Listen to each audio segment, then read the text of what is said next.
Jelly Roll confessed to his drug-dealing past at a recent Senate convention, where he spoke about his dealing of fentanyl and the way that it affected him. He's trying to get a new law passed which fends off fentanyl, and he's saying as a drug dealer, the amount of people that he has hurt, the amount of people he's taken advantage of, the amount of people that he's gone to funerals, it's mind-bending, the pain that fentanyl and drug dealers have. And Jelly Roll says, quite honestly, and it's a very compelling testimony.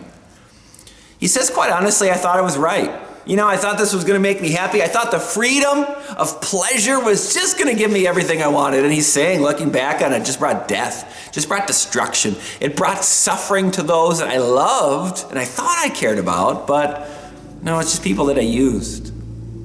In our life, you can look, and maybe you're not a drug dealer like Jelly Roll, but you can look at the time you said, hey, pleasure's going to come with this, and it didn't. Freedom's going to come with this sin, and it didn't. You can look back with lament and say, look at all the destruction I did. Now what? Psalm 131. O Israel, put your hope in the Lord, both now and forevermore. Put your hope not in passing some law that might pass, it might not.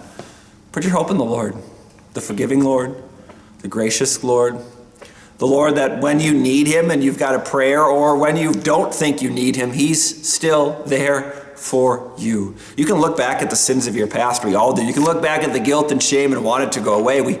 We all do. But our hope is not in some forgetfulness on our half, or our hope is not in some kind of testimony that clears the slate.